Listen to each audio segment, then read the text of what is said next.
एक बार माँ ने कहा कि बेटा हम वयोवृद्ध हो रहे हैं, तीर्थ यात्रा करवा लाओ, हमारे लिए रथ की व्यवस्था या पालकी की व्यवस्था कर दो, हम तीर्थ यात्रा कर लेंगे। पुंडलीक बोले कि भगवान ने 2 पैर दिए हैं, चल के चले जाओ, अब मेरे पीछे क्यों पड़े हो कि पालकी लाऊं, रथ लाऊं या कुछ लेके आऊं। तो माता पिता बोले कि दुर्भाग्य से ऐसा पुत्र है, अब क्या कर सकते हैं, चले गए। यहां पुंडलीक के कुछ मित्र, एक मित्र बड़ा धनवान था, वो रथ लेकर के आया और अपने मित्र पुंडलीक से बोला चलो मैं नया रथ लेके आया हूं, थोड़ा घूमने चलते हैं। पुंडलीक बोला हाँ चलो। रथ में घूमते हुए जब जा रहे थे तो रास्ते में माता पिता दिखे पुंडलीक को, दोनों वयोवृद्ध बेचारे सामान लेके तीर्थ यात्रा पे जा रहे थे। तो पुंडलीक ने नजर और फेर ली कि कहीं इनको बैठाना ना पड़ जाए, ऐसा था।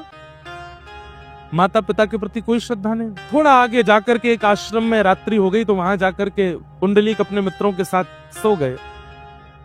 प्यास लगी तो रात्रि में उठे और तभी क्या देखते हैं कि 3 अत्यंत सुंदर कन्या उस आश्रम में झाड़ू लगा रही हैं, और झाड़ू लगाते लगाते लगाते लगाते अचानक से वो अत्यंत सुंदरी, अत्यंत कुरूप हो गई।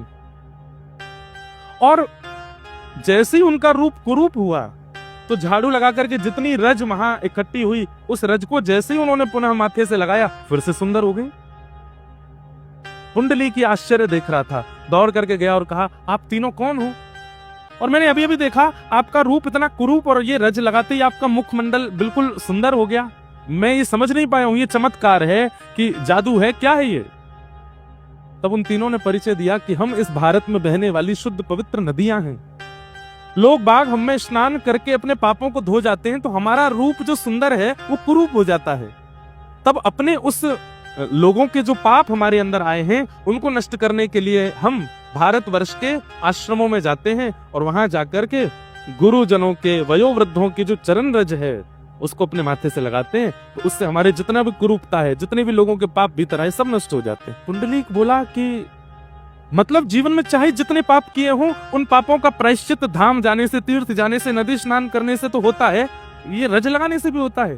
तब वो तीनों नदियां बोली कि धाम जाने से, तीर्थ जाने से, नदी स्नान करने से होगा यह भी कंफर्म नहीं है, लेकिन घर में विराजमान माता पिता और सदगुरु के नित्य चरण रज लगाने से तो नित्य पाप नष्ट होते हैं।